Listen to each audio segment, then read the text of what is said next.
Hello, Assalamu alaikum. So today is the day of oath taking ceremony of the new elected government in Bangladesh. You know that by the 12th February election, BNP was came in power and they would like to take their oath today at the Southern Plaza. So it's actually a very big demand in the present political context in Bangladesh. You know that after 5th August in Bangladesh there is no types of single justice. No political parties, for example BNP, Awami League, Jamaat Islam, they would not be able to achieve the justice at all because there is no types of single elected government in Bangladesh. Right now, we are ongoing a process where there is elected government. The elected government means BNP government right now in power. So people have lots of expectation from the BNP government. The first expectation is that they are totally reluctant in the previous time. I mean that in the previous 54 years. So in that time, the biggest challenge of BNP is that they have to organize the whole judicial structure. Judicial structure is changing day by day, and BNP have to take the effective elaborations in that mechanism. And by this way, it's actually possible for the BNP government to make a very good welfare strategy for the welfare politics in Bangladesh. The second biggest problem is that the economic problem. The economic problem basically deals with the all sorts of people, because economic problem doesn't mean a people can't eat, a people can't lead a very good life. Economic problem means whenever all kinds of people actually they can lead a very good life without any kind of circumstance, any kind of problem, then it means that our economic situation is actually clear.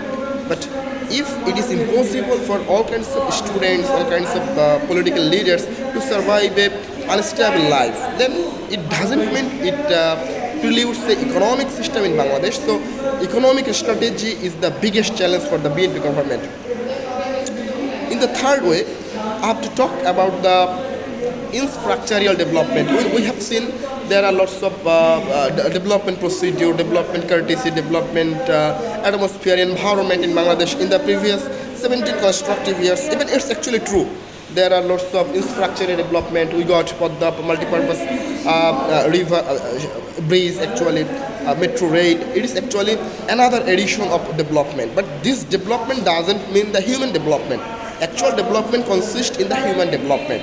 So having limitations in our development policy, BNP's biggest challenge is the development. And here all the people will be articulated, all the people will take part in making a very good development policy in Bangladesh. Otherwise, the whole structure will be collapsed with a very near days. I'm not an astrologer. I'm a part of the citizen, ordinary citizen. So on behalf of the citizens, I have a request to the present elected government. In Dhaka city, Dhaka is a densely populated city actually. It is a mega city. But the atmosphere of Dhaka is not aligned with the mega city. And it is actually not a place for the people. It can be a place for the animal, place for the wildlife animal actually. It's cannot possible to inhale in Dhaka city. We can't get fresh water.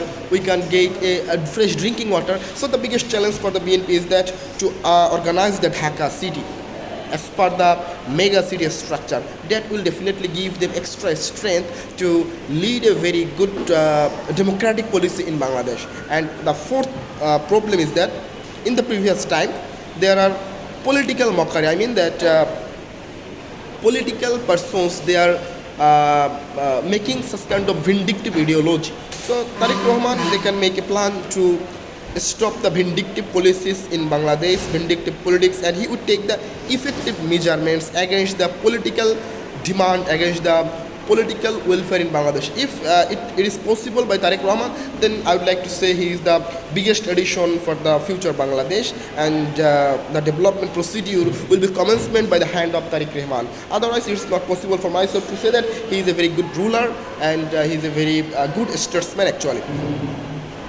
The biggest challenge which is coming the next year, I mean the next month actually, the next month is the month of Ramadan. The Malafide businessmen, they would like to make a very big price hike in our daily commodities. So the biggest challenge for Tariq Rahman to reduce the price for the marginalized people, for the middle class people. Even it is not only basis of the middle class or high middle class family. It will be done for the all kinds of people in Bangladesh. So if it is possible by Tariq Rahman, I would like to congratulate Tariq Rahman in this strategy. Otherwise, the whole development procedure will be collapsed with a very short time, because our government is changing, our policy is changing.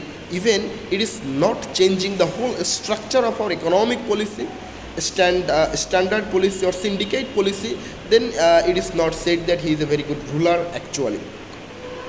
So after the discussion, I would like to request the collaborators of BNP and the winner BNP. I would like to congratulate them. And before that, I have a urgent request to them to make a very good reconciliation in tranquility level and in the process of development procedure that is actually effective enough for the future Bangladesh, and it is actually possible if he can do it for the persuasive value of the Bangladeshi people, then Bangladeshi people will be remembered after 100 years later actually. And you know that politics is not only depend on the present days, politics is also depend on the future days or past days. So your past activities can be bad, but your present activities and future activities will not be bad actually.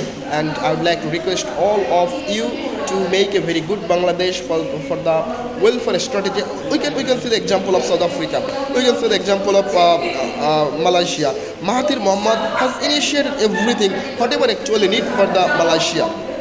So if I make a vindictive comparison between Malaysia and Bangladesh, Malaysia will get the preference. Malaysia is the highly economic country. Even right now in Bangladesh, it's not possible to apply the rules of Malaysia. And in Malaysia, there are positive fascism because Mahathir Mohamad is in power for more than 45 years. But this policy will not be applied in the Bangladesh